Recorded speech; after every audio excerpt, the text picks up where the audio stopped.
진실하신 나의 하나님을 믿으라 라는 말씀 제목으로 함께 말씀을 나누겠습니다. 신약성경에는 4개의 복음서가 있습니다. 마태, 마가, 누가, 요한복음입니다. 각 복음서의 명칭은 저자의 이름을 땄어요. 이들 4사람은 각자의 관점으로 예수 그리스도를 복음서에 그려 넣었습니다. 그래서 4복음서를 보게 되면 예수님을 한 면에서만 볼 수 있는 것이 아니라 입체적인 4차원적으로 예수 그리스도를 볼 수가 있는 것입니다. 예수님은 한 분이시고 저자가 4명이다 보니까 복음서끼리 중복된 내용도 있어요. 그럼에도 불구하고 성경의 4개의 복음서를 기록한 이유는 예수님을 입체적으로 보기 위해서뿐만 아니라 수신인이 다르기 때문입니다. 마태는 유대인을 대상으로 복음서를 기록했고 마가는 로마인을 대상으로 기록했습니다. 누가는 이방인 즉 헬라인을 위해서 기록했고 요한은 모든 사람을 대상으로 요한복음을 기록했습니다. 복음서가 대상이 다른 이들에게 기록된 이유는 각 민족의 눈높이에 맞추기 위해서였어요. 마태는 약속된 메시아와 왕으로서의 예수님을 전했고요. 마가는 순종과 희생을 종으로 오신 예수님을 전했습니다. 그리고 누가는 흠없는 인자로서 오신 예수님을 전했고 요한은 성육신하신 성자로서의 예수님을 전하고 기록했습니다. 그래서 마태복음과 누가복음은 왕의 신분과 인간임을 입증하기 위해서 족보를 넣은 거고요. 마가복음과 요한복음은 종과 하나님으로서의 족보가 필요하지 않기 때문에 족보를 넣지 않은 것입니다. 마태복음 1장이 족보로 시작하고 있는 것이 바로 이러한 때문입니다. 성경 읽기를 어렵게 만들기 위해서 마태복음 1장에 족보를 넣은 게 아니라 이러한 아주 중요한 이유 때문에 마태복음 1장에 족보를 넣고 있는 거예요. 그런데 우리는 이 족보를 읽을 때 어떻습니까? 지루하다는 듯이 가볍게 지나가 버리곤 합니다. 1장에 기록된 족보를 자세히 보게 되면 하나님의 은혜가 곳곳에 숨어 있고 그 은혜가 우리에게 어떻게 흘러오고 있는지를 우리가 알 수가 있는데요. 어떤 은혜인가 이것을 한마디로 요약해 본다면 오늘 제목처럼 바로 하나님의 신실하신 은혜입니다. 신실하다는 말은 약속을 반드시 지키신다라는 뜻이에요.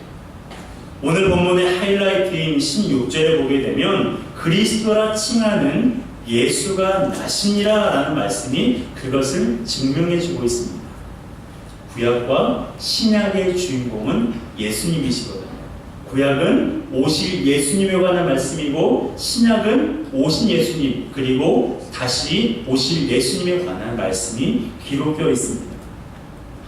예수님이 오신다는 예언이 맨 처음 언급된 구절은 창세기 3장 15절이에요. 함께 읽겠습니다. 시작. 내가 너로 여자와 원수가 되게 하고 내 후손도 여자의 후손과 원수가 되게 하리니 여자의 후손은 내 머리를 상하게 할 것이요 너는 그의 발꿈치를 상하게 할 것이니라 하시고, 이 말씀은 하와를 유혹해서 선악과를 따먹게 한 뱀에 대한 심판의 말씀입니다. 신학자들은 이 말씀을 가리켜서 원시복음이라고 하는데요. 원시복음이란 최초의 복음이라는 뜻입니다. 그 이유는 여기에 여자의 후손이 가리키는 대상이 예수님이시기 때문에 그래요. 예수님께서 뱀의 머리를 상하게 하신대요. 뱀은 사탄을 상징하는데 예수님께서 사탄의 머리를 상하게 하시고 사탄은 예수님의 발꿈치를 상하게 한다라는 거예요. 이것은 예수님께서 여자의 후손으로 이 땅에 오셔서 십자가에 못 박혀 죽으심으로 사탄이 무기로 삼고 있는 죄를 무력하게 만드신다라는 것입니다. 원문을 보게 되면 여자의 후손은요 단수로 사용되고 있습니다. 후손들이 아니라 여자의 후손인 예수 그리스도를 가리키고 있어요. 아담과 하와는 죄를 범해 에덴 동산에서 쫓겨났지만 인류를 죄에서 구원하시는 하나님의 계획은 창세기 3장 15절부터 이미 계획이 세워져 있던 것입니다. 이 약속이 성취되었음을 보여주는 말씀이 오늘 본문이에요. 이와 같이 하나님은 신실하신 분이십니다. 따라할까요? 하나님은 신실하십니다. 하나님은 신실하십니다. 이 사실을 우리가 꼭 기억하는 게 중요합니다. 여러분은 약속을 잘 지키는 사람이 좋으세요? 약속을 쉽게 생각하는 사람이 좋으세요? 약속을 잘 지키는 사람이 좋아요. 그렇죠? 시간 약속 그리고 무언가를 약속할 때 그 약속을 철저하게 잘 지키는 사람을 우리가 참 좋아합니다. 그런 면에서 하나님은 100점짜리 아버지세요. 그분은 신실하신 분이거든요. 단 한 번도 그분의 약속을 미루거나 그분의 약속을 저버리지 않으시는 분이십니다. 그분은 우리에게 하신 약속을 반드시 지키시는 분이세요. 이렇게 좋으신 하나님을 우리가 알고 있는 것이 얼마나 감사한지 모릅니다. 아멘. 뿐만 아니라 그분이 우리 안에 계신다는 것은 너무나 놀라운 사실이에요. 아멘. 하나님은요 굉장히 신비하신 분이세요. 우주보다 더 크신 분이 광대하신 분이 하나님이신데 그 광대하신 분이 이 좁디 좁은 우리 마음속에도 들어와 계신다라는 거예요. 이해할 수 있습니까? 어떻게 이해가 돼요? 그냥 믿는 거예요. 아멘. 우주보다 더 크신 하나님께서 우리 안에 계신다는 것입니다. 그분은 신실하시고 그분은 정말로 좋으신 나의 누구요? 아버지세요. 나의 아빠이십니다. 그렇다면 하나님의 은혜로 그분의 자녀가 된 우리가 어떤 믿음을 가지고 살아야 되는가? 세 가지로 함께 말씀을 나누겠습니다. 첫 번째는 하나님의 신실하심을 믿어야 됩니다. 따라할까요? 하나님의 신실하심을 믿어야 합니다. 마태는 예수님을 아브라함과 다윗의 자손으로 소개하고 있습니다. 하나님은 아브라함을 불러서 복을 주시겠다고 약속하셨어요. 아브라함을 강대한 나라로 만들어 주시고 그를 통해 열방이 복을 받을 것이라고 말씀하셨습니다. 이 약속이 아브라함의 후손으로 오신 예수 그리스도를 통해 성취된 거예요. 1절입니다. 함께 읽습니다. 아브라함과 다윗의 자손 예수 그리스도의 세계라. 아브라함과 다윗의 자손 예수 그리스도의 세계라. 예수님께서 아브라함의 자손이라고 말하고 있어요. 이 말은 아브라함이 열국의 아버지인 것처럼 예수님이 열국의 구원자가 되실 거라는 뜻이고요. 예수님의 다윗의 자손이라는 것은 1세기 유대인들이 염원했던 다윗 왕조 같은 강력한 왕조가 다시 세워질 것에 대한 소망을 말해주고 있는 것입니다. 실제로 하나님은 예수 그리스도를 통해 하나님 나라가 이 땅에 임하게 하셨어요. 그리고 온 세계가 하나님의 백성이 되고 하나님을 예배할 수 있는 복의 길이 예수 그리스도를 통해 열리게 된 것입니다. 하나님은 그분이 우리에게 성경을 통해서 하신 약속을 완벽하게 성취하시는 거예요. 누구를 통해서요? 예수 그리스도를 통해서. 여러분, 아브라함에게 약속을 주신 하나님께서 우리 모두에게도 약속을 주셨다는 것을 알고 있습니까? 세상에 살아가면서 필요한 것들을 공급해 주시겠다는 것뿐만 아니라 영원한 생명과 구원도 주실 것을 약속해 주셨습니다. 그래서 지금 우리가 이렇게 하나님을 예배하는 자리에 있는 거예요.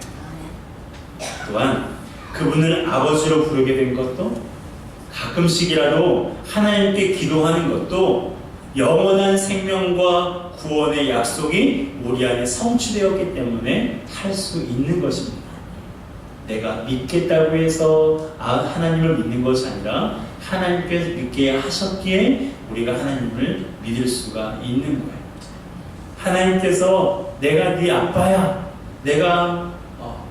하나님께서 우리에게 그분이 우리의 아버지시라고 말씀하셨기에 우리가 하나님을 아버지라고 부르는 것이지 우리가 하나님을 먼저 아버지로 부르는 것이 아닙니다. 여러분,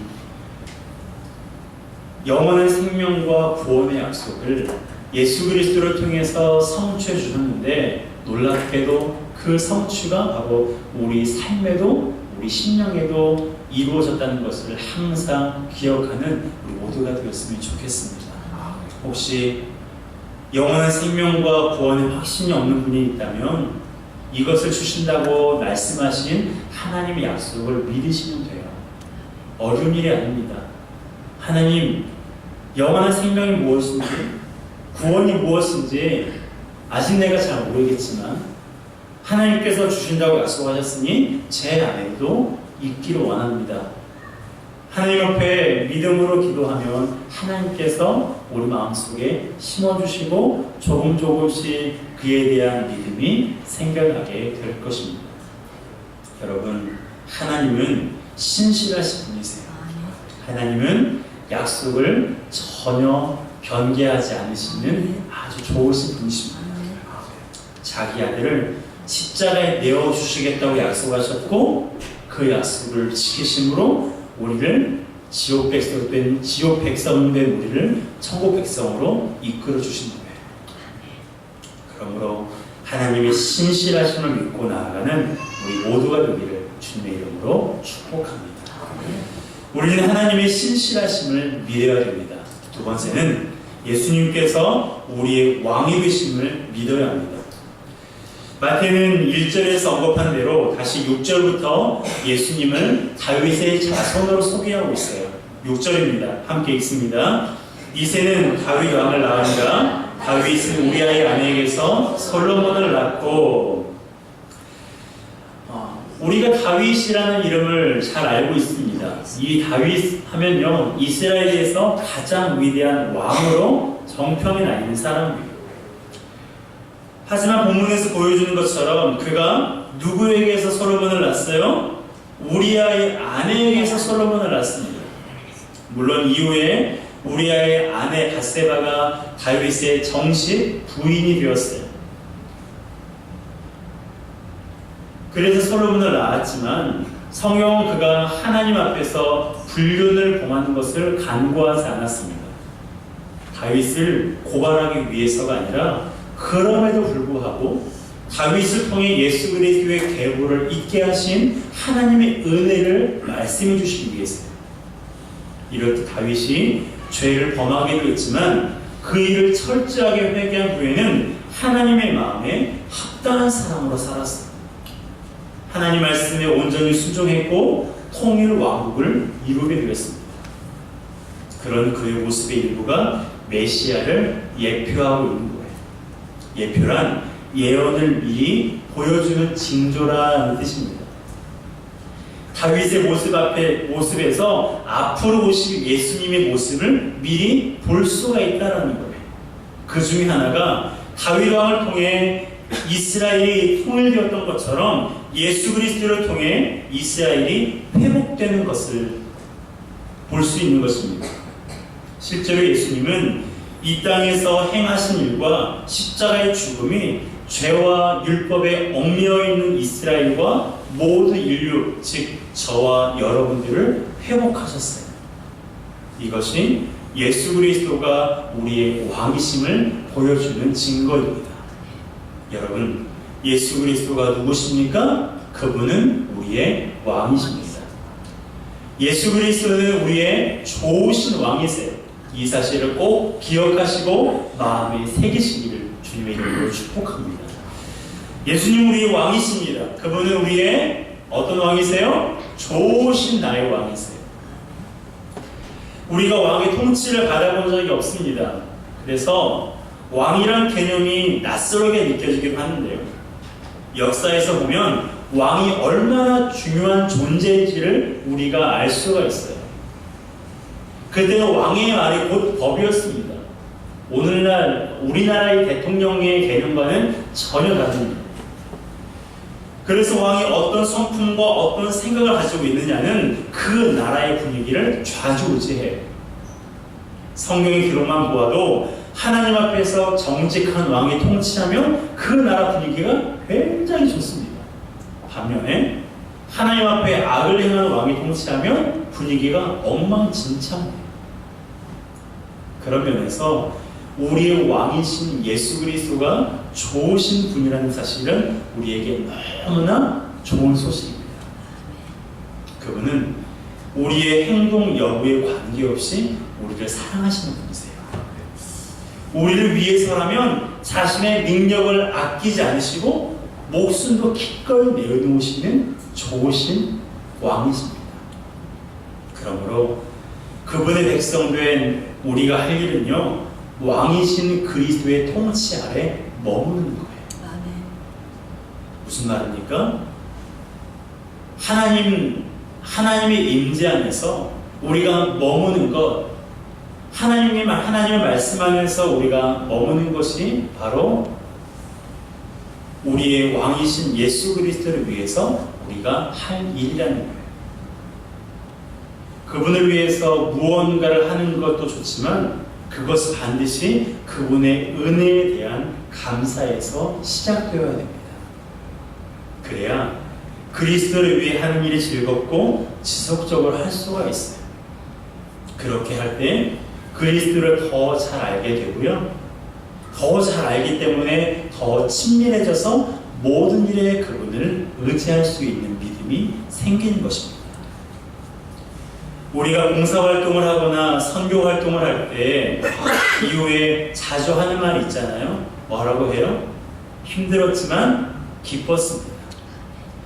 고생했지만 보람 있었어요. 라는 그런 말을 하지 않나요?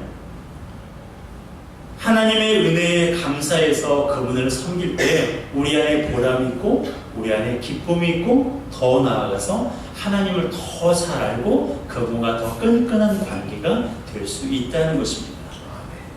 여러분, 주님을 위해서 그분의 은혜에 반응하여 우리가 주님을 섬기기를 주님의 이름으로 축복합니다. 그럴 때 우리 안에 표현할 수 없는 기쁨과 평안이 있습니다. 해보시면 주님을 위하여서 우리가 섬기고 우리가 봉사하고 주님을 위해서 무언가를 할 때 하나님 안에서 우리가 기쁨과 평안함을 누릴 수가 있습니다. 이 기쁨과 평안함을 모두가 누리기를 주님의 이름으로 축복합니다. 마지막으로 세 번째는 하나님의 약속이 이루어질 것을 기대하고 기다리는 믿음이 있어야 한다는 것입니다. 따라해볼까요? 하나님의 약속이 이루어질 것을 기대하고 기다리는 믿음이 있어야 합니다. 하나님은 언약을 통해서 이스라엘을 제사장 나라로 부르셨습니다. 그들을 강대한 나라로 세우시면서 열방의 빛이 되길 원하셨어요. 왜냐하면 그들을 통해서 온 세상에 복음을 전하기 위해서였습니다. 하지만 우리가 성경에서 보듯이 이스라엘은 그 소명을 잊어버리고 죄를 범하며 하나님을 반역하는 삶을 살았습니다.